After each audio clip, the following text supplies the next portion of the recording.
move to Senator Jordan. I see her. Okay, thank you. So this question is for Mr. Moaveni. I have celebrated with certain municipalities in my district in their ribbon cuttings for solar fields because they wanted them. And there are other municipalities in my district that are fighting against large solar fields. How is ORIS handling the siting of large solar fields in municipalities where they really aren't wanted and don't fit in with their zoning laws? The localities I'm speaking of look at this as an overreach of big government and not accepting the will and the vision of the local government and the people that live there. How is ORIS handling this? Thanks for the question, Senator. We have the best communities in New York State, and they deserve the best form of government and the best public servant. So from my perspective, which I experienced this issue, very specific issue you just raised firsthand throughout my career, I believe that the key to a successful siting process is prepared local government and well-informed communities. Building local support for major renewable energy facilities is just as important as getting ORIS approvals, if not more important. And the Executive Law 94C and its implementing regulations provide multiple opportunities for local governments and for meaningful engagement with local government and public participation.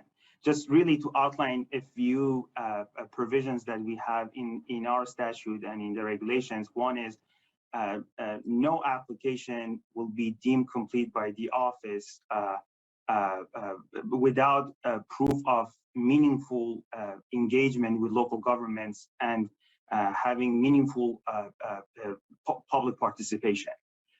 Second is the office requires applicants to reach out to local government and communities, as I mentioned before an application is submitted, so we can discuss the scope of the projects and for applicant to learn more about specific issues and concerns at the local level and try to address.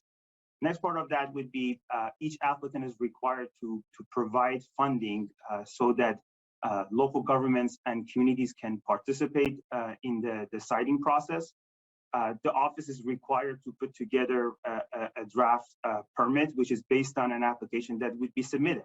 One of the specific exhibits that we have in our application would be outlining steps that an applicant has taken to engage with local government and address their issues so as with our local community members. So I can go on and on about the subsequent step in the process, but we believe that local government participation and community engagement in this whole process is super important, and we are taking it very seriously in our application review and issuing final permits for these facilities. That's all, well and good, and I understand the process. I've been watching a town go through this process, and it's been a back and forth between the solar company and the officials in the town, as well as many residents who are against it. And they feel that this is still just going to come down on them, whether they want it or not. And, they're looking at trying to get an acceptable plan. However, it's really something that's not wanted in this small, rural, scenic town. And, in the end, is 94C going to just knock out what the local government and most of the residents want?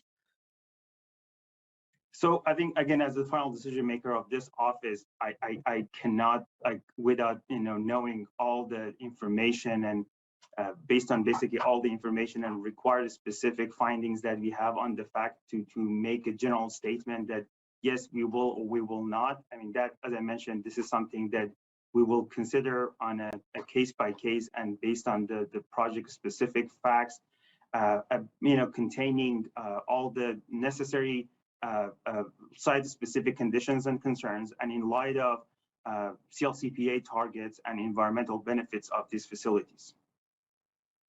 Right. So in the end, what you're saying is you will consider all of this, but in the end, you have the final say. We have staff like, Executive Law 94C provides that Office of Renewable Energy Siting can only issue a final siting permit if the proposed facility would comply with all applicable local laws and regulations. In making that determination, Office may elect not to apply in whole or in part any local laws if Office can make a finding that unreasonably burdensome in view of CLCPA targets and environmental benefits of the facility. So we will, fully comply with our statute and regulations. As I mentioned, this is something that I believe we are going to be able to evaluate and make appropriate determination on a case-by-case basis. Okay, even when local zoning laws say that 10 acres, you can't have a solar farm more than 10 acres, and yet there's hundreds of acres proposed. I would think that would be an automatic, like, no for a solar field larger than 10 acres. I'm afraid As I we're mentioned, out of Senator, time. go ahead. I'm sorry, can you answer that as a yes/no question for the senator? Unfortunately, as much as I wanted to answer yes or no, that's not a yes or no answer. All right, so we'll need Thank to you. take that offline, or maybe someone else will ask it later.